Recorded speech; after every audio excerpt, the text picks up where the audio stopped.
नमस्कार साथियों, आज फिर एक नई क्लास की शुरुआत करते हैं और आज हमारा जो विषय है वो है प्रभाव यानी इन्फ्लुएंस।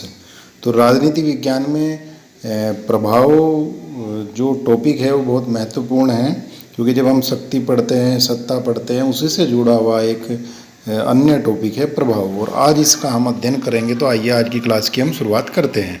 सबसे पहला प्रश्न हमारे सामने आता है कि प्रभाव क्या है। यदि कोई परिवार का वरिष्ठ सदस्य उसी परिवार के किसी कनिष्ठ सदस्य को जब काम करने का परामर्श देता है या स्कूल का अध्यापक परामर्श देता है तो प्राय ये है जो है प्रभाव कहा जाता है, क्योंकि यहाँ किसी शक्ति का प्रयोग नहीं किया गया है और न ही शक्ति का प्रयोग का कोई खतरा दिखाई देता है।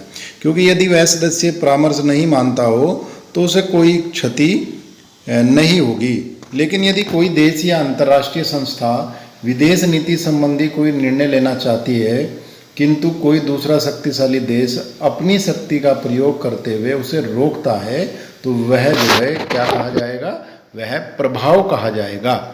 तो अब आता है प्रभाव का अर्थ। तो प्रभाव का अर्थ जो है वो अलग अलग विद्वानों ने अलग अलग बताया है।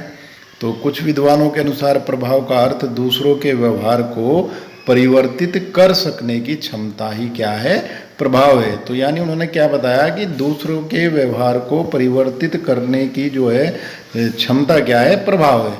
लेकिन कुछ विद्वानों का मानना है कि यह क्षमता प्रभाव ना होकर क्या है, शक्ति है। वो इसको प्रभाव नहीं कहते, वो इसको कहते हैं कि ये तो शक्ति है।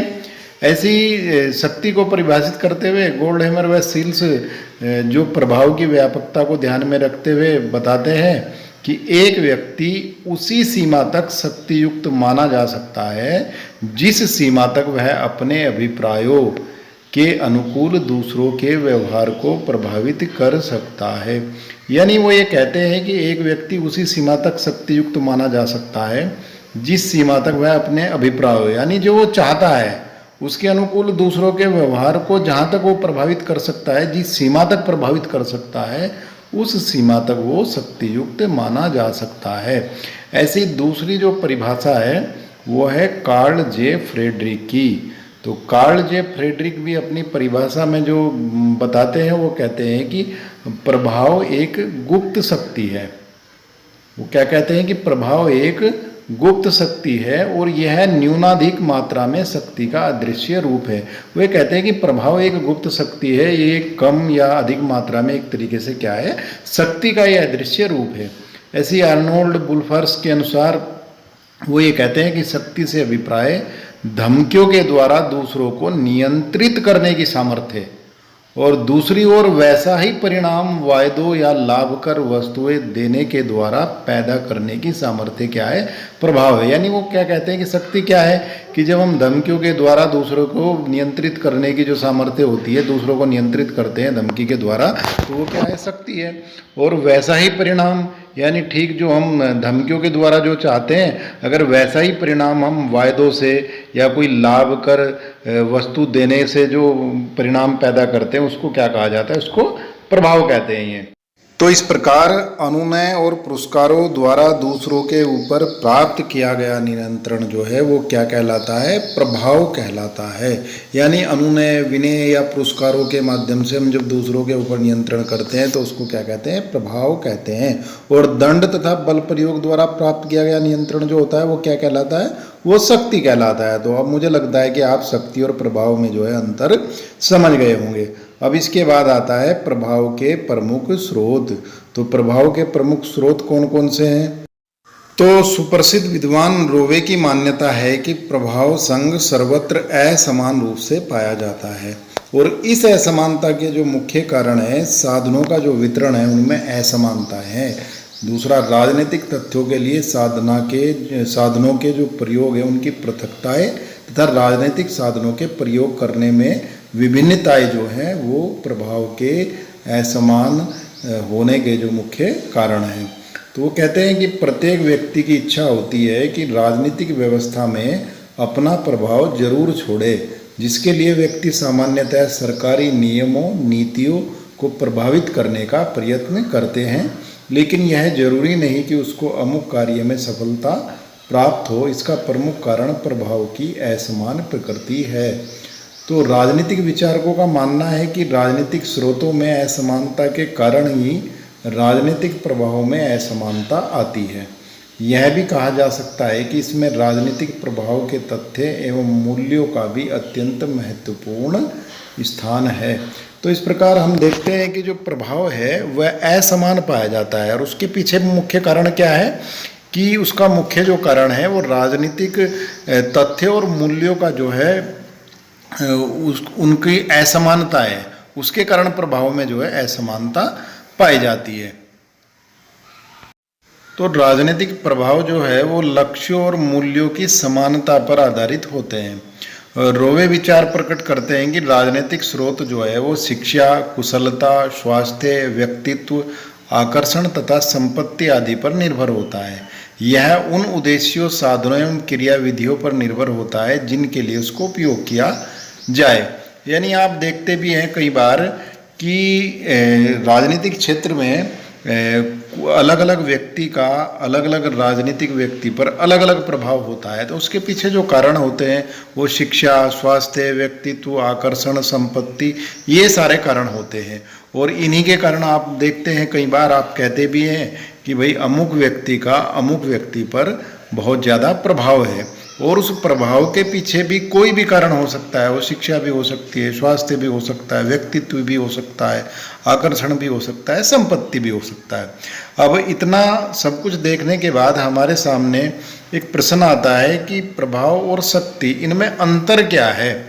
तो आइए इसको देख लेते हैं। तो अध्ययन करने से जब ज्ञात होता है कि प्रभाव में जो है वो शक्ति होती है और शक्ति का प्रभाव होता है, फिर भी इन दोनों के लक्ष्यों और साधनों और दिशाओं के जो मध्य है वो अंतर पाया जाता है। तो प्रोफेसर कैटरिन कहते हैं कि शक्ति सफल नियंत्रण है, इसलिए असफल शक्ति के रूप में स्वीकार नहीं किया जा सकता है।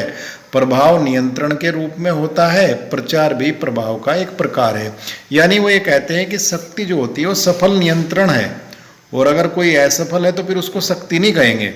दूसरा, वो प्रभाव को कहते हैं कि प्रभाव नियंत्रण के रूप में होता है, प्रचार भी प्रभाव का एक प्रकार है। आप देखते हैं कई बार चुनाव में जो चुनाव लड़ने वाले राजनेता होते हैं, प्रचार के माध्यम से जनता को प्रभावित करने का प्रयास करते हैं, और कई बार जनता उससे प्रभावित हो भी जाती है।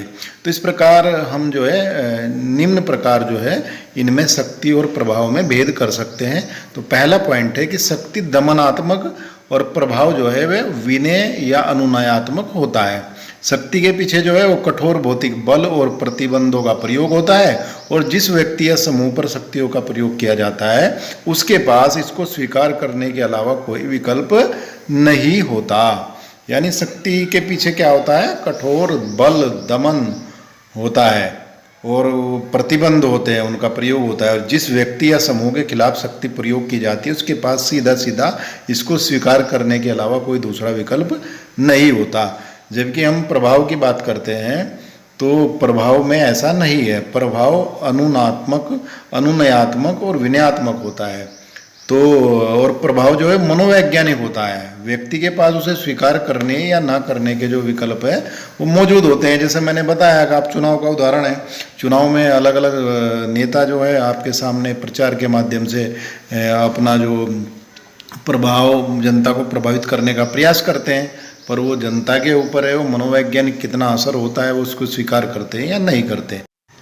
तो तीसरा जो पॉइंट है वो ये है कि अधिकतर देखने में आता है कि शक्ति का प्रयोग दूसरे की इच्छा के विरुद्ध किया जाता है, जबकि प्रभाव व्यक्ति की इच्छा पर निर्भर करता है।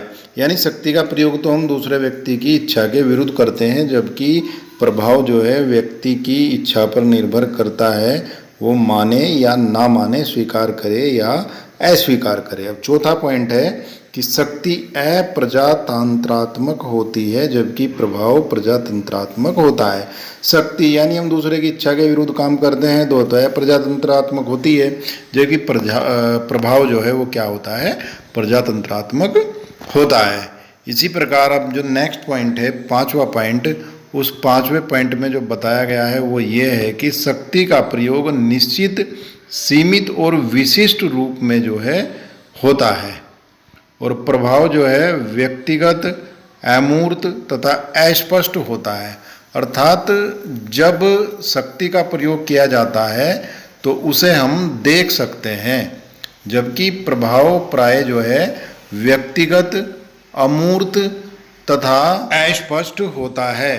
तो आज की क्लास में आप शक्ति और प्रभाव में आप अंतर करना सीख गए होंगे, और मुझे लगता है कि आज की क्लास के बाद प्रभाव क्या है और प्रभाव और शक्ति में क्या अंतर है ये आप भली भांति समझ गए होंगे। यानी जहाँ शक्ति जिसके पीछे दंड होता है, जब हम कोई कार्य दंड के द्वारा शक्ति के माध्यम से करते हैं, जिसके पीछे बल होता है, दंड होता है, तो उसको शक्ति कहते हैं। और जब वही कार्य हम पुरस्कार के माध्यम से, अनुनय विनय के माध्यम से करवा लेते हैं, तो उसको क्या कहते हैं? उसको प्रभाव कहते हैं। तो आज की क्लास को यहीं समाप्त करते हैं। धन्यवाद, नमस्कार, मिलते हैं एक और नई क्लास के साथ। आप सभी का दिन शुभ हो।